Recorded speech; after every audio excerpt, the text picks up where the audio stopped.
دیکھو جس دور میں ہم اور آپ جی رہے ہیں، اس دور میں جیسے جسمانی بیماریاں بہت تیزی سے بڑھ رہی ہیں، اور وہ تو حدیث پاک کا خلاصہ ملتا ہے کہ جب تمہارے معاشرے میں سماجک زندگی میں بے حیائی بڑھ جائے گی، بے حیائی، تو تم پر ایسی ایسی بیماریوں کے دروازے کھول دیے جائیں گے کہ جن بیماریوں کا نام تمہارے باپ دادوں نے سنا نہیں ہوگا، ایسی بیماریوں کے دروازے تم پر کھول دیے جائیں گے جب بے حیائی پھیل جائے گی۔ اس لیے ہمارے پیارے آقا سرکار دو عالم صلی اللہ علیہ وسلم کی معاشرت کی بنیاد جو ہے وہ شرم و حیا اور سادگی پر رکھی ہے کہ اپنے معاشرے میں حیا لاؤ، حیا، اپنی سماجک زندگی میں حیا لاؤ، اپنی گھریلو زندگی کے اندر حیا لاؤ، اور اپنی پوری زندگی میں حیا لاؤ، اپنے چال میں، اپنے قول میں، اپنے فعل میں، اپنے لباس میں،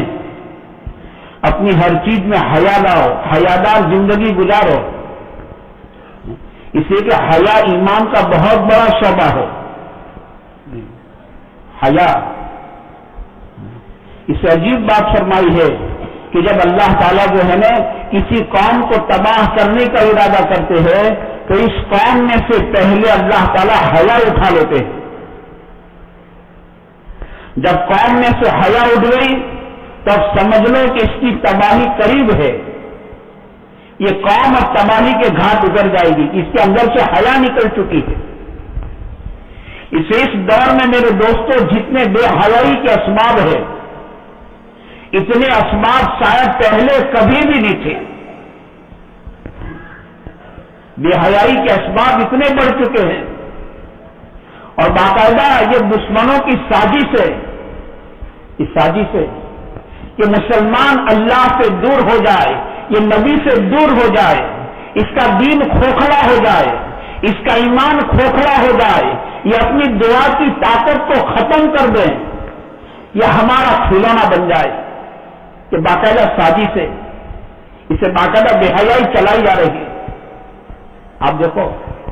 انٹرنیٹ کے ذریعے کیسی کیسی بے حیائی چلائی جا رہی ہے کہ آدمی کے ایمان میں زلزلہ آ جائے۔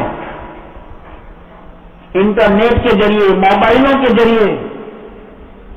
باقاعدہ بے حیائی کی بہت بڑی سازش چل رہی ہے دنیا میں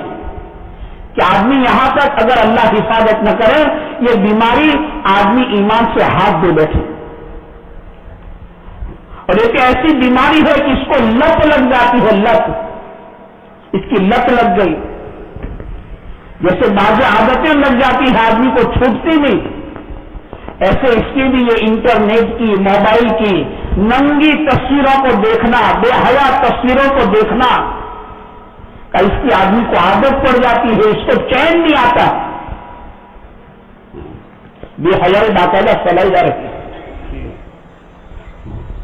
تو فرمایا اللہ تعالیٰ جب کسی قوم کو تباہی کے گھاٹ اتارنا چاہتے ہیں نا تو اس قوم میں سے اللہ تعالیٰ حیا اٹھا لیتے ہیں۔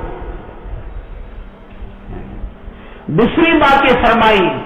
کہ جب کسی قوم میں میوزک عام ہو جائے گا، سنگیت عام ہو جائے گا، اب آپ دیکھو جیب کے اندر، موبائل کے اندر پتہ نہیں کیسا کیسا رنگ ٹون ہوتا ہے، کیسا میوزک، کیسا سنگیت۔ حالانکہ پیارے آقا نے فرمایا جس کا خلاصہ ہے کہ میں دنیا میں گانے اور بازوں کو مٹانے کے لیے آیا ہوں، میں سنگیت کو مٹانے کے لیے آیا ہوں۔ آپ انداز سے لگاؤ کہ جن چیزوں کو پیارے آقا صلی اللہ علیہ وسلم دنیا میں مٹانے کے لیے آئے ہیں، میرے دوستوں یہ مسلمان کو کیا ہو گیا ہے کہ ان گانوں اور بازوں کو اس نے اپنے گھروں کو آباد کیا ہے،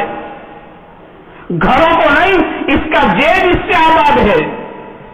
اس کا جیب نہیں، اس نے اللہ کے گھر کو نہیں چھوڑا ہے کہ اللہ کا گھر بھی اپنے میوزک سے آباد ہو رہا ہے، اس نے بیت اللہ کو نہیں چھوڑا اور اس نے کعبۃ اللہ کو نہیں چھوڑا، اس نے روزے مبارک کو نہیں چھوڑا ہے، اس نے جنت البقیع کو نہیں چھوڑا ہے، کہ جہاں دیکھو میوزک عام ہو گئے۔ فرمایا کہ جب کسی قوم میں سنگیت عام ہو جاتا ہے تو پھر کہا کہ سنگیت جو ہے نا آخری اسٹیشن ہے، اس کے بعد تباہی کا اسٹیشن آتا ہے. سنگیت کے بعد تباہی ہے، سنگیت کے بعد بربادی ہے.